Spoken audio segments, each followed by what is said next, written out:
स्वागत है आप सभी को अपने YouTube चैनल यूनिक क्लासेस पे।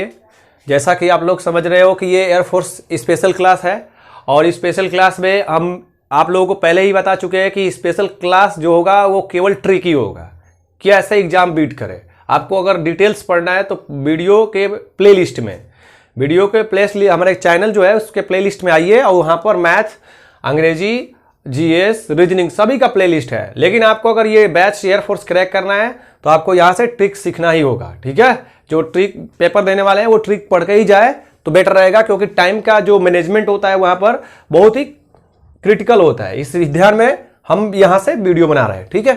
तो देखिए यहाँ पर कह रहा है कि 10,000 रुपये पर 2 वर्ष के लिए टाइम दे दिया है। पी दिया है आपको 10,000, मूलधन आपको दे दिया, प्रिंसिपल 10,000 और टाइम दिया है आपको कितना 2 वर्ष, और आपको क्या दिया है एक साधारण ब्याज अंतर दिया है, दोनों का अंतर, मतलब कि सीआई बड़ा होता है और एसआई छोटा होता है, इन दोनों का अंतर यानी कि डिफरेंस जो है इनका डिफरेंस जो है इनका कितना दिया है 25 रुपया।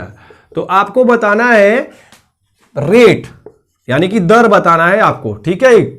आपसे क्या पूछा गया है रेट। तो आपको देखिए एक फार्मूला हम लिखवा रहे हैं, P बराबर 2 वर्ष के लिए P बराबर D गुणे 100 के वर्ग बटा में R स्क्वायर। ये कितने वर्ष के लिए है 2 वर्ष के लिए है। आप लोग फटाफट नोट कीजिए, यह कितने वर्ष के लिए है 2 वर्ष के लिए। 2 वर्ष के लिए आपको यहां पर ये लगाएंगे और आराम से निकाल लेंगे, ठीक है। तो यहां से देखिए अब सवाल हम सॉल्व करते हैं। सवाल क्या है भाई, P आपका है 10,000 हमने लिख दिया, बराबर D कितना है भाई 25, 100 का वर्ग यानी कि 100 गुणे 100 और R स्क्वायर, ठीक है। यहां से देखिए 2 0 से 2 0, ये फिर 2 से 2, R स्क्वायर बराबर कितना है भाई 25। तो R बराबर क्या है 5%। कैसा लगा आप लोगों को ये, ठीक है। अच्छा लग रहा है तो आप लोग कमेंट में बताइए, ठीक। अब देखिए क्वेश्चन नंबर 2 क्या कह रहा है, इसको तो आप लोग नोट कीजिए, फटाफट स्क्रीनशॉट मार लीजिए, ठीक। क्वेश्चन नंबर 2 पर आते हैं। क्वेश्चन नंबर 2 कह रहा है, ये हम सवाल पहले से ही 2-2 लिख रहे हैं क्योंकि आप लोग वीडियो स्किप ना कीजिए, क्योंकि इसी माध्यम से हम लोग बना रहे हैं, केवल आप फैक्ट पढ़िए, ठीक है। इसलिए पहले से सवाल नोट डाउन किया जा रहा है। तो फैक्ट पढ़ने के लिए फिर दूसरा सवाल देखिए, यहां पर कह रहा है ए किसी काम को 70 दिन में कर सकता है और बी ए से 40% अधिक कुशल है। कुशल मतलब कहने का मतलब है यह इसकी इफिशियंसी जो है ए से मतलब कि क्या है ए से बी की ज्यादा है। ए से किसकी ज्यादा है, बी की ज्यादा है। हम मान रहे हैं कि ए अगर 100 काम करता है तो बी क्या करेगा 140 करेगा, 40% अधिक हो गया, ठीक है। अब यहां पर देखिए इनका मैं अनुपात बना दे रहा हूं, ए संबंधे बी बराबर 100 संबंधे 140। क्या बनाया हमने, इनका रेशियो बनाया, अनुपात बनाया 5 संबंधे 7। तो इसको हम लिख सकते हैं 5x और 7x। तो ए का काम बराबर 5x, ए का काम बराबर 5x, बी का काम बराबर 7x। अब देखिए यहां पर दिया है क्या, ए एक काम को 70 दिन में करता है, ए का काम है, यह अभी काम है, तो इनके टाइम में यह काम का अनुपात है, यह कार्य का अनुपात है, तो कार्य का टाइम से सीधे उल्टा अनुपात होता है, क्योंकि जो जिसकी इफिशियंसी ज्यादा होगी वो जल्दी काम करेगा और जिसकी इफिशियंसी कम होगी वो ज्यादा टाइम में काम करेगा, यानी कि अधिक टाइम लेगा। तो देखिए इफिशियंसी किसकी ज्यादा है, तो यहां पर इफिशियंसी ज्यादा है बी की है, तो बी जाहिर सी बात है कम टाइम लेगा। तो अब सीधे इनको हमने बताया कि काम का सीधे समय से उल्टा अनुपात होता है, वर्क का टाइम से सीधे क्या होता है ऑपोजिट अनुपात होता है। तो इसको हम लिख देंगे 7x और 5x। ये क्या है टाइम का है, ये वर्क का था, ये वर्क का अनुपात था और ये मतलब कार्य का अनुपात था और यह टाइम का अनुपात है, ठीक है। अब कह रहा है कि ए एक काम को 70 दिनों में करता है, ए एक काम को 70 दिनों में करता है, यानी कि 7x। देखिए ए बराबर क्या है 7x, दिन ये टाइम है, समय है, दिन वही ना है, समय ही है। 7x का मान क्या है 70 है, तो x बराबर क्या हो जाएगा 10। तो क्या आपसे पूछा है कि b कितने दिनों में करेगा, कितने दिनों में करेगा। यानी x का आपको मिल गया है, ये टाइम ही पूछा गया है, तो b बराबर आप लिख दोगे 5x यानी कि 5 गुणे 10, 50 दिन में। सबसे अच्छा यही अप्रोच है। ठीक है, क्वेश्चन नंबर नेक्स्ट देखते हैं। देखिए तीसरा क्वेश्चन कह रहा है कि एक मोटर कार किसी स्थान पर 20 किलोमीटर प्रति घंटा की चाल से जाती है और वहां से 30 किलोमीटर प्रति घंटा की चाल से वापस आती है। पूरी यात्रा में कार की औसत चाल ज्ञात कीजिए। ऐसे सवाल अक्सर एग्जाम में पूछे गए हैं, 1000 बार पूछे गए हैं, कोई भी पेपर होता है तो उसमें पूछा जाता है। देखिए इस सवाल का थोड़ा सा बिगड़ा हुआ रूप हमने डाला है, क्योंकि 2018 एयरफोर्स में वाई ग्रुप में इसको क्या किया था कि यहां पर 2 चालें न दे करके 3 चाल पर पूछ दिया था। तो मैं ऐसा कह दिया कि भाई 3 चाल क्यों कर रहे हो, हमने 4 चाल उनको दे दिया कि 4 चाल पर हम बनाते हैं प्रश्न, तो अपने आप 3 पर हो जाएगा। तो पहला क्वेश्चन मैंने कहने का मतलब तीसरा क्वेश्चन देखिए, ऊपर वाला क्वेश्चन क्या कर रहा है, इसमें 2 चालें हैं। ठीक है, औसत चाल का आप लोग एक नॉर्मल फार्मूला जानते हो, जब अगर 2 चाल होगा तो आप लोग जानते हो कि औसत चाल बराबर एवरेज स्पीड बराबर आप लोग क्या करते हो 2xy बटा में x प्लस वाई, क्योंकि यह जो दूरी होगी, मानते हैं ये x दूरी है, x किलोमीटर पहला है और ये y किलोमीटर का प्रति घंटा के चाल से है। ठीक है, तो आप लोग क्या करते हो 2xy बटा में x प्लस वाई कर देते हैं। इससे आपका 2 वाला आंसर आ जाता है जब 2 चाल होता है। तो जैसे इसको भी हम लोग देख लेते हैं, 2 चाल के लिए xy वाला पे एवरेज चाल बराबर औसत बराबर 2 गुणे 20 गुणे 30 और बटा में 20 और 30 कितना होता है 50। ठीक है, 2 की पहाड़ा से हमने कटा दिया इसको 25 बार में, फिर 5 की पहाड़ा से मैंने इसको 5 बार में, 5 की पहाड़ा से इसको 6 बार में और 5 की पहाड़ा से इसको मैं 4 बार में। तो एवरेज जो स्पीड है इसकी कितनी हो जाएगी 24 किलोमीटर प्रति घंटा। ये आप लोग बखूबी जानते हो, जब 2 चाल होता है आराम से निकाल लेते हो। जैसे ही चाल 3 करेगा 4 करेगा, आप एग्जाम में फ्रस्ट्रेट हो जाओगे कि कैसे कैसे इसको लंबा विधि लगाओगे 2xy पर तो निकल नहीं पाएगा। तो उसके लिए सबसे आसान उपाय निकाला गया है। देखिए इसी सवाल को पहले समझाता हूं, और चाल कितनी भी हो आप आराम से निकाल सकते हो। ठीक है, तो चाल में आपको क्या करना है, पहले एक चाल जो दिया है 20 लिख देंगे यहां पर। ठीक है, और दूसरा क्या दिया है 30।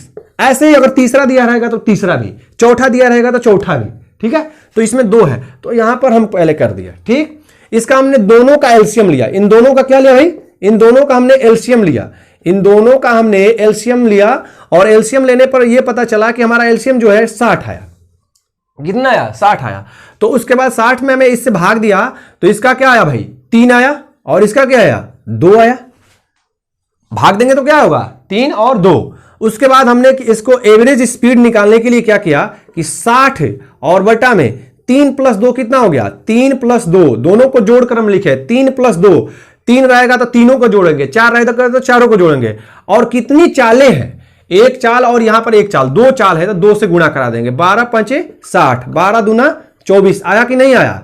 ठीक है, 24 किलोमीटर 24 किलोमीटर दोनों आया। तो कहने का मतलब है 2 चाल पता आप लोग आराम से निकाल लेते हो, 3 दे देगा 4 देगा तो फिर आपको एग्जाम में दिक्कत होगी, तो वो दूर आप आज ही कर दिया गया इसी क्लास में। ठीक है, तो यहां पर अब देखते हैं दूसरा क्वेश्चन जो कि 4 चाल पे दिया है। ठीक है, इसको हम चेक करते हैं और इसको जो सॉल्यूशन दूसरा होता है, दूसरा तरीका होता है, माने कि ट्रिक होता है, उससे हम करेंगे। ये भी ट्रिक ही है, इसका भी ये भी बेस नहीं है, ये भी ट्रिक ही है। तो ये ट्रिक इसलिए नहीं काम देगा क्योंकि 4 चाल 5 चाल जब दे देगा 3 चाल देगा तो ये काम नहीं करेगा, यही काम करेगा। ठीक है, तो यहां पर देखते हैं इस सवाल को, मतलब कि अगले सवाल को कैसे किया जाएगा। ठीक, तो देखिए यहां पर पहला क्या है 6 है, नहीं 6 किलोमीटर की दूरी है, चाल है, चाल हमें देखना है। तो चाल यहां पर 25 है और अगला 50 है और फिर उसके आगे वाला 75 है, चारों को हम एक बार लिख रहे हैं और ये 150 है। इन सभी का एलसीएम जो होगा, इन सभी का एलसीएम जो होगा कितना होगा भाई 150 होगा, 150 होगा। तो यह 6 बार, यह 3 बार, यह 2 बार और यह 1 बार। हमने क्या कहा कि एवरेज आप स्पीड इसका निकाल रहे हो तो पहले 150 लिख दोगे आप, फिर उसके बाद 6 3 9 2 11 1 12 और कितनी है चालें तो 4 चालें हैं। तो यहां पर 4 से हम गुणा करा देंगे, फिर 4 तिया 12 और 3 से इसको काटेंगे तो कितना होगा 50। तो एवरेज स्पीड कितनी आ जाएगी इसकी 50 किलोमीटर प्रति घंटा। ठीक है, कैसा लगा आप लोगों को ये सवाल। अगला सवाल देखते हैं।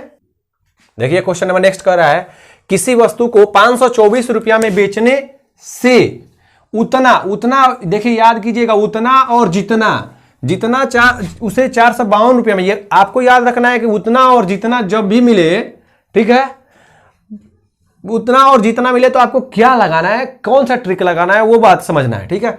उसे 452 रुपये में बेचने से हानि होती है तो उस वस्तु का क्रय मूल्य बताइए। कहने का मतलब जो 524 रुपये पर लाभ हो रहा है वो उसे 452 रुपये के बेचने पर हानि के बराबर होता है, ठीक है। तो वही बात को उसने पूछा है कि क्रय मूल्य में आप उसको बताइए कि क्या होगा, ठीक है। तो क्रय मूल्य में आपको देखना है यहां पर।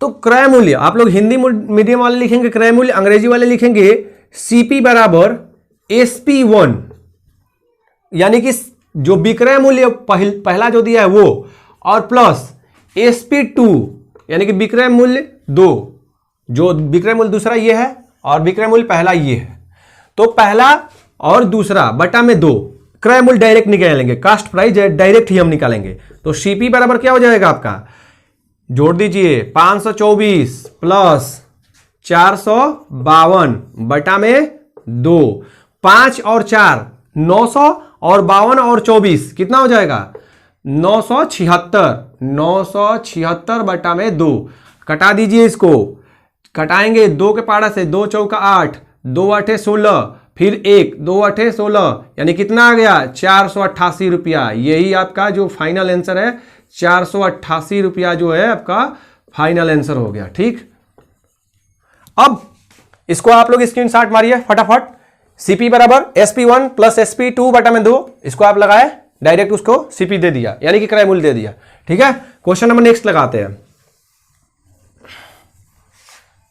नेक्स्ट क्या कह रहा है कि एक परीक्षा में, देखिए परीक्षा वाला आपको हमने सवाल बताया है, पहले वीडियो में ही बताया है, उसको देखिएगा कि उसमें कैसे बताया गया। वो छोटा सा वो रूप था, ये थोड़ा उसका बड़ा रूप है, लेकिन परीक्षा का जब भी सवाल आए एग्जाम में आपको वहां पर पास कराना है, ठीक है। हमने आपको बता दिया कि प्रतिशत वाला जब भी परीक्षा वाला सवाल पूछेगा तो वैसे में आपको पास कराना है, किसी को फेल नहीं कराना है। कह रहा है कि एक परीक्षा में अधिकतम अंकों के 20% अंक प्राप्त करने वाला जो 20% प्राप्त कर रहा है वो 24 अंक से फेल हो जा रहा है। तो हमें क्या करना है, उसको पास करना भाई। 20% प्लस इसको अगर हम 24 नंबर दे देंगे वो बंदा पास हो जाएगा, और यही हमें काम करना है, किसी को फेल नहीं करना है, पास ही करना है। फिर कह रहा है कि दूसरा एक बंदा है वो कितना 45% प्राप्त करता है अंक, तो 45% अंक प्राप्त कर दिया। आप लोग इसको डायरेक्ट इक्वल टू में लिख लीजिए, ठीक है, ये भी पास हो जाएगा और वो भी। चलिए पहले 1 मिनट पहले इसका फॉर्मेट बना लेते हैं। एक 45% पास मतलब प्राप्त कर रहा है, और उसके बाद ये क्या हो रहा है कि यह अधिक अंक ला रहा है, ठीक है, अधिक अंक ला रहा है। देखिए कितना अंक ला रहा है, 24 अंक अधिक ला रहा है। सॉरी ये 24 नहीं 26, दूसरा जो है कैंडिडेट 26, तो 26 यह अधिक प्राप्त कर रहा है। देखिए यह अधिक है और यह कम था, 24 तो जोड़े हैं और अधिक है तो घटाएंगे, क्योंकि अधिक भी नहीं देना है और नहीं उसको फेल करना है। जो अधिक ला रहा है उसको घटा देते हैं, ठीक है। तो ये भी क्या हो जाएगा, केवल पास होगा। हमें पास से ही मतलब है, अधिक कम नहीं देना है, सिर्फ पास करेंगे। जिसके पास कमी है उसको देंगे और जिसके पास अधिक है उसमें से क्या करेंगे, माइनस कर देंगे। तो आप पूछ रहा है कि पास होने के लिए उत्तीर्णांक मतलब कहने का मतलब पासिंग मार्क जो है कितना होना चाहिए उस परीक्षा में। तो आपको कुछ नहीं करना है, इस सवाल को आप लोग ऐसे कर दीजिए, 20% प्लस 24 नंबर बराबर 45% माइनस 26, ये अंक प्रतिशत के साथ इस साइड में ही आएगा। तो 20% माइनस 45% बराबर माइनस 26, और ये उधर जाएगा माइनस 24। देखिए यहां से क्या हो जाएगा भाई, माइनस 25% बराबर कितना हो जाएगा 26 और 24 कितना माइनस 50, तो माइनस से माइनस कैंसिल। 25% बराबर कितना है 50, 25% बराबर क्या है 50। तो कोई भी परीक्षा 25% का थोड़ी ना होता है, 100% का होता है। भले आपकी पासिंग मार्क अलग अलग दी जाती है, लेकिन परीक्षा 100% की होती है। 100%, क्योंकि प्रतिशत में 100 ही याद रखना है। तो 100% यानी कि 50/25 और गुणे 100, 25 चौका 100, यानी कि 200। कितने नंबर का है परीक्षा, 200 नंबर का है। ये आपका फाइनल आंसर 200, ये पूर्णांक हो गया। लेकिन आपका ये फाइनल आंसर नहीं हुआ, क्योंकि देखिए आपसे यह पूछा क्या है, उत्तीर्णांक होने के लिए आवश्यक प्रतिशत पूछा है। क्या पूछा है, आवश्यक प्रतिशत। ये तो 200 अंक हुआ।